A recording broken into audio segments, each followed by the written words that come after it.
issues of God and science. We have with us Dr. Kaufman. How do you do? And she's going to give us a little bit of background. Well, my field is communication. I teach both journalism and public relations courses, and also I've taught nonverbal communication, visual communication. So communication is my field. I also am a deacon in the Episcopal Church. That's important given our topic today, Right. that you all know that I'm a deacon in the Episcopal Church. That's an ordained role in the Episcopal Church.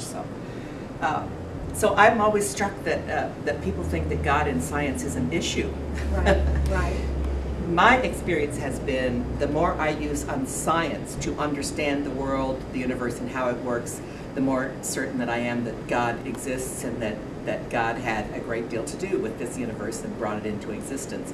To me, there's no conflict. They are different things, but I think that science is our using our God-given ability to understand something about how this universe works. So do you feel that there is a common ground between the two, science versus God?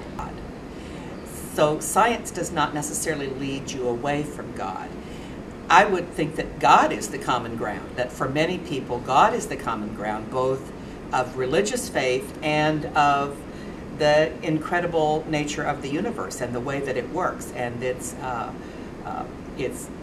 diversity and its precision and the interconnectedness of everything, and how it all, that clearly speaks to many people of God. And so the more that we use science to understand that, for many people that is, it enhances their appreciation of God and their religious faith. So I don't see that there's a necessary conflict, and I think God is the common ground, and the universe. Right. Understanding the universe as a creation of God is the common ground.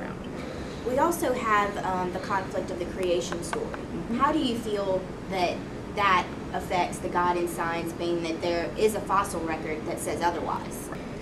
I don't see a conflict between the fossil record, the creation story, or any of that. I think the perception of a conflict comes about when people take the story as it is written in Genesis. And actually, by the way, the story is told in Genesis twice, not just once, but twice, and in very different ways.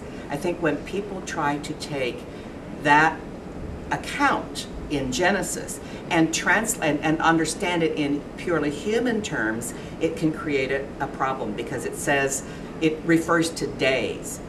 But it's interesting to me that if you look at the Genesis story, God separated the light from the dark, and that was a day. God hadn't even created the moon and the stars, which is how we tell time, and yet the Bible refers to that as the first day. The bottom line for me is I have no idea what constitutes God's day. 24-hour days, those are our way of counting days. God's day could be 1,000,000 years for all I know. So to me, there's no conflict, only a conflict if you take the written account and try to understand God's time in human terms. In scientific terms. Yes, or no, just even in human terms. We count days by 24 hours, by the rising of the sun and the setting of the sun, etc. I don't know that that's what God's day consists of. That's our map for time. And when the Bible refers to a day, I'm not persuaded that that's exactly what it means. I think there's any number of ways of understanding God's time, and and the use of that word is a way for humans to try to grasp what God did. But I think that we make a mistake if we then believe that God's days consisted of 24 hours like ours do. That's inconsistent. That's inconsistent to me.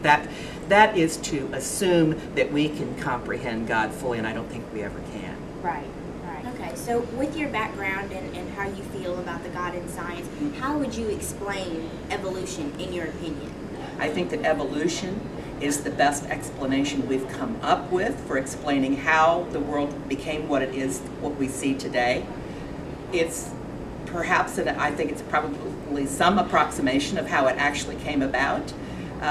But I also would always point out that human attempts to understand and theorize how the world came into being are partial and imperfect, and we don't know exactly. But I don't see that as being in conflict, again, with either the creation story or with the concept of God.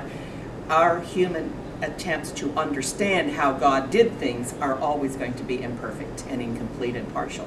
I think evolution is a pretty good explanation for how some of it might have happened. I would not assume that it's the only or the final or the complete understanding of the universe and how it came